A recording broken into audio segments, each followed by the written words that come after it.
الاوجاع والله العظيم لفرح، يبدل الالام اللي عندك لسعاده، يبدل الحاجات اللي انت بتقول استحاله انها تحصل، يقولوا لك استحاله مش هتحصل، تبقى متاكد ان ده ممكن يحصل.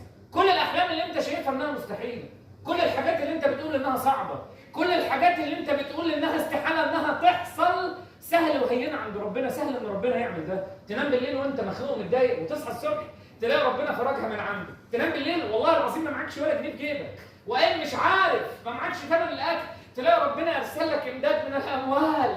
تنام بالليل كلهم قارين فتحتك مشاورين عليك خلاص هيذبحوا رقبتك، وتصحى الصبح تلاقي ربنا امر بوضع الحب في قلوب العباد، تلاقي الناس بتحبك كده.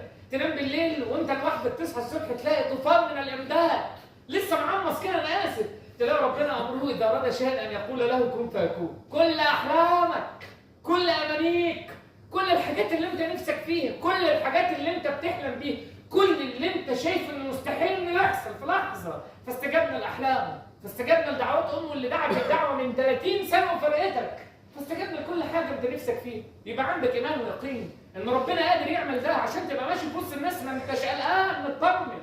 وصدقني والله لو محتاج حاجه بقى اتكلم مع ربنا. ليه عامل جدار ما بينك وما بين ربنا؟ ليه ما عندكش امل في ربنا؟ ليه كل ما بيبقى نفسك حاجه ويجي عليك لحظه حلوه تفسدها بسوء ظنك وتبقى ماشي خايف؟ الموضوع مش دين، الموضوع ترمومتر حياه، تدخل ربنا جوه حياتك. اما يبقى نفسك في حاجه من ربنا قول له يا رب، يبقى تواصل فعال بجد، يا رب انا عايز كذا، لح يا عم عليه، اطلب منه المستحيل، يا رب يا رب يا رب يا رب يا رب يا رب يا رب. واسال نفسك انت سمعت الكلام ده ليه النهارده؟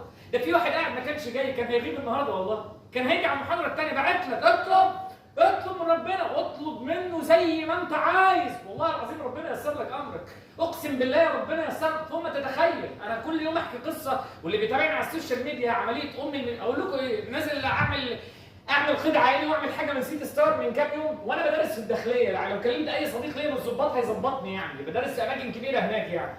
فبقول لحد من اهل بيتي انا هنزل بالليل، قال لي هتلاقي الدنيا زحمه، قلت له ما تقلقش والله ربنا هييسر لي الحال، اقسم يا رب يسر لي الحال، انا لازم اطلع قيد العين دلوقتي، عارف انت اللي هو ايه؟ دلوقتي وانا وقتي كله كده، نزلت تحت ببص كده لقيت الدنيا امة لا اله الا الله، طلع خيط 8 بالليل، المكان الوحيد اللي فاتح بالليل يعني، يا ايه ده؟ مش عارف، لسه بسال لقيت واحد انجزني، انت طاهر مصر؟ اقسم بالله انا طاهر مصر، خد رقمي اطلع فوق اشرب فنجان قهوه، ابعت لي اللي انت عايزه على الواتساب، بعت له الو انزل استلم انا عملت لك الحاجه، فلوس ايه يا عم؟ اديله زياده مش عايز، اديله زياده مش ايه ده؟ ربنا سبحانه وتعالى اللي انت شايف انه مستحيل يحصل، فاطلب من ربنا، دخل ربنا جوه حياتك تبقى امن، يخافوا على الرزق وانت مطمن، يدوروا على واسطه تقول لهم واسطه ربنا والسند